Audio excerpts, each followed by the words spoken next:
Hello friends, this is Bhavna here. Welcome to let's crack. आज हम discuss करेंगे आगे के क्वेश्चन। 10 क्वेश्चन हम इस पेपर के कर चुके हैं और मैं बता दूं आपको कि ये एनालिसिस चल रहा है प्रीवियस ईयर क्वेश्चंस का जो ऑनलाइन एग्जाम हुआ था। इसके 7 पेपर हम कर चुके हैं। मतलब ये देखो 30 से 32 वीडियोस अपलोडेड हो चुकी हैं प्लेलिस्ट में। जिसने नहीं देखी है देख लें। आपको आई एम श्योर कि बहुत फ़ायदा मिलने वाला है, कुछ ना कुछ यहाँ से बेनिफिट ही होगा क्योंकि प्रीवियस ईयर क्वेश्चन रिपीट बहुत होते हैं। अगर आप क्वेश्चन अच्छे से करते हैं तो आपको 70 से 80% क्वेश्चन वही देखने को मिलते हैं जो रिपीटेड हैं। ठीक है, तो चलते हैं आगे के क्वेश्चन स्टार्ट करते हैं। Question number 11। Individuals who have the ability to understand the motives, feelings and behaviors of others to bond with them are high on dash intelligence in Howard Gardner's theory। तो अभी हमने Howard gardener की theory को किया है, तो हमने उसमें पढ़ा था कि जो दूसरों के मूड्स, टेम्परामेंट्स, दूसरों की फीलिंग्स को समझते हैं वो उनके अंदर किस तरह की बुद्धि पाई जाती है। ठीक है, तो उनके अंदर इंटरपर्सनल इंटेलिजेंस पाई जाती है। कौन सी? अंतर्वैयक्तिक बुद्धि। हावर्ड गार्डनर के अनुसार वह व्यक्ति जिनमें दूसरों की मंशाएं, भावनाओं और व्यवहारों को समझने व उनके साथ संबंध बनाने की क्षमता होती है, उनमें कौन सी बुद्धि होती है? उनमें अंतर्वैयक्तिक होती है। ठीक है, इसके अंदर हमारे साइकोलॉजिस्ट आ जाते हैं, यानी मनोवैज्ञानिक। साइकोलॉजिस्ट हमारे मनोवैज्ञानिक आ जाते हैं इसमें। ठीक है, सक्सेसफुल टीचर्स आ जाते हैं जो बच्चों को समझ लेते हैं कि समझ में आ रहा है कि नहीं आ रहा है, कुछ डाउट तो नहीं रह गया, बच्चा खुश है, दुखी है। ठीक है, तो इसके अंदर साइकोलॉजिस्ट आ जाते हैं, थेरेपिस्ट आ जाते हैं और सक्सेसफुल टीचर्स आ जाते हैं। ठीक है, बाकी के भी देख लेते हैं। इंट्रापर्सनल होते हैं, खुद के मूड्स, फीलिंग्स, टेम्परामेंट्स, यानी खुद को समझने वाले। ठीक है, इसके अंदर सक्सेसफुल इंसान आ जाते हैं या फिर गुरुज, जैसे ये गुरु होते हैं। ठीक है, सदगुरु टाइप, सदगुरु है ना। ठीक है, इस तरह की क्या बुद्धि पाई जाती है उनके अंदर? इंट्रापर्सनल। ठीक है, स्पेशल इंटेलिजेंस के अंदर आर्किटेक्ट्स आ जाते हैं जो दिमाग में इमेज बना के पूरा नक्शा क्रिएट कर लेते हैं। नेचुरलिस्टिक में वो आ जाते हैं जिन्हें नेचर की समझ हो, फ्लोरा फोना की समझ हो। इसके अंदर फार्मर्स आ जाते हैं। ठीक है, अगर ये थ्योरी नहीं देखी है तो देख लें, आपको सारा क्लियर हो जाएगा। आगे चलते हैं। Question number 12। A children enter the school. जब बच्चे स्कूल में प्रवेश करते हैं उन्हें अपनी मातृभाषा में बोलने की अनुमति दी जानी चाहिए क्योंकि अभिव्यक्ति महत्वपूर्ण है। तो बात ठीक है, जब बच्चे स्कूल में प्रवेश करते हैं तो अपने साथ वो जो एक्सपीरियंसेस लेके जाते हैं वो उनके घर की भाषा होती है। जो वो भाषा लेके जाते हैं वो उनकी होम लैंग्वेज होती है, यानी उनकी मातृभाषा होती है। तो बच्चे को अनुमति दी जानी चाहिए कि वो अपनी भाषा यूज करें। ठीक है, स्कूल की भाषा में न बोलने पर उन पर जुर्माना लगाना चाहिए। तो ये गलत बात है कि अगर वो स्कूल की भाषा नहीं बोल पा रहे हैं, उन्हें नहीं आती, तो उन्हें पेनल्टी देनी पड़े या फाइन देना पड़े। उन्हें स्पष्ट रूप से बताया जाना चाहिए कि स्कूल की एक अलग भाषा है, उन्हें अपनी मातृभाषा में बिल्कुल भी नहीं बोलना चाहिए। तो ये भी गलत बात है कि बच्चे को बतानी चाहिए कि स्कूल की भाषा तुम्हें स्कूल में यूज करनी है, तुम्हें घर की भाषा यहाँ पे नहीं बोलनी है। तो ये भी गलत है। जब एलिमेंट्री स्कूल में जब बच्चा होता है, यानी 5th क्लास तक, बच्चे को अपनी मदर टंग ही यूज करनी होती है। मदर टंग ही बच्चे को अच्छे से आती है, तो उसे अनुमति दी जानी चाहिए कि वो उसी में अभिव्यक्त करे, अपने आप को इंट्रोड्यूस करे। ठीक है, उनके माता पिता को घर पर ही स्कूल की भाषा का प्रयोग करने के लिए कहा जाना चाहिए। तो ये ऑप्शन भी गलत है। फर्स्ट ऑप्शन हमारा यहाँ पे सही होता है। ठीक है, question number 13। Boys are often gifted cards and mechanical blocks while girls are gifted dolls and drawing supplies to play with. This inappropriate practice illustrate, यानी लड़कों को उपहार में खेलने के लिए अक्सर कार और यांत्रिक ब्लॉक दिए जाते हैं, जबकि लड़कियों को गुड़िया व चित्रकारी यानी आर्ट करने के लिए कहा जाता है, गुड़िया दी जाती है। तो ये क्या दर्शाता है? देखो, ये हर शिफ्ट में क्वेश्चन आया है जेंडर बायसनेस से, जेंडर स्टीरियोटाइप से। जितनी भी शिफ्ट हुई है ऑनलाइन की, सभी में क्वेश्चन देखने को मिलता है। डेली एनालिसिस चल रहा है, आप देख भी सकते हैं। तो ये क्या शो करता है कि लड़कों को तो कार दी जा रही है और लड़कियों को गुड़िया दी जा रही है। तो ये पुराने जमाने से जो सोच बनी आ रही है ये वो शो करता है, यानी जेंडर पक्षपात या फिर जेंडर स्टीरियोटाइप, रूढ़िवादी। ठीक है, क्या शो करता है ये? जेंडर स्टीरियोटाइप, जो पहले जमाने से सोच बनी आ रही है वो शो करता है। कुछ फोटोज इसके एनसीईआरटी में भी हैं, जैसे लड़कियां झाड़ू लगा रही होती हैं और लड़के ऑफिस जा रहे होते हैं, तो वो भी गलत है। ठीक है, question number 14। How should a teacher respond to young children talking out loud to the themselves, self talk. ठीक है, एक शिक्षिका को बच्चे के अपने आप से बात करने व्यक्तिगत वाक को क्या प्रतिक्रिया देनी चाहिए, यानी बच्चा खुद से ही बोल रहा है, खुद से ही बड़बड़ा रहा है, अपनी थिंकिंग को डायरेक्शन दे रहा है, खुद से ही बोल रहा है, तो क्या करना चाहिए, उसे डिस्करेज करें, क्योंकि वो ईगोसेंट्रिज्म को प्रमोट कर रही है। तो ये गलत बात है। ईगोसेंट्रिज्म होता है अहम केंद्रिता, अपने ही पर्सपेक्टिव में सोचना, तो इसमें तो बोलने जैसी कोई बात नहीं है। ईगोसेंट्रिज्म की बात प्याजे करते हैं। ठीक है, डिस्करेज करना चाहिए because it is distracting for the child herself, उसे हतोत्साहित करना चाहिए क्योंकि वो बच्चे को डिस्ट्रैक्ट कर रहा है, तो ऐसा भी नहीं है, ये भी गलत है। Encourage it because it facilitate self regulation, ये बात बिल्कुल ठीक है। जो बच्चा खुद से बात कर रहा है यानी वो खुद को निर्देश दे रहा है, खुद को रेगुलेट कर रहा है, अपनी थिंकिंग को खुद से ही रेगुलेशन कर रहा है। ठीक है, तो ये ऑप्शन बिल्कुल हमारा ठीक है, ऑप्शन नंबर 3, उसे प्रोत्साहित करना चाहिए क्योंकि इससे स्वनियमन सुसाधित होता है। ठीक है, इसे क्या बोलते हैं, private speech.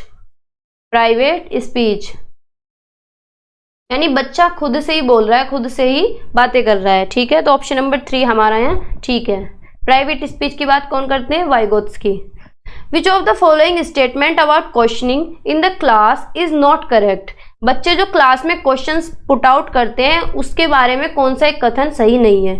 Main focus of asking student to answer questions is to test them, यानी अगर बच्चे से क्वेश्चन पूछने के लिए कहा जा रहा है तो उसका उद्देश्य ये है कि बच्चों को जज किया जा रहा है, बच्चों का टेस्ट लिया जा रहा है, तो ये बात बिल्कुल गलत है, यानी ये ऑप्शन ठीक है, नोट पूछा है, तो इसका उद्देश्य ये नहीं होता। जो क्वेश्चन पुट आउट होते हैं, बच्चे जो क्वेश्चंस पूछते हैं उससे क्या होता है, asking analytical questions help student to think critically, बच्चों की थिंकिंग अच्छी होती है, नए नए आइडियाज बच्चे के दिमाग में आते हैं अगर वो क्लास में टीचर से क्वेश्चन पूछता है। ठीक है, उसकी क्रिटिकल थिंकिंग इंक्रीज होती है। Student should be encourage to ask questions in the class, बच्चे अगर क्लास में क्वेश्चन पूछ रहे हैं तो उन्हें एनकरेज करना चाहिए, उन्हें प्रोत्साहित देना चाहिए। ठीक है, questions that promote analysis and application foster higher order thinking skills, जो क्वेश्चन एनालिसिस बेस्ड होते हैं वो बच्चे की हायर ऑर्डर थिंकिंग को बढ़ावा देते हैं, फोस्टर करते हैं। ठीक है, तो तीनों ऑप्शन सही है। नोट पूछा है तो फर्स्ट ऑप्शन हमारा सही होगा यहाँ पे। ठीक है,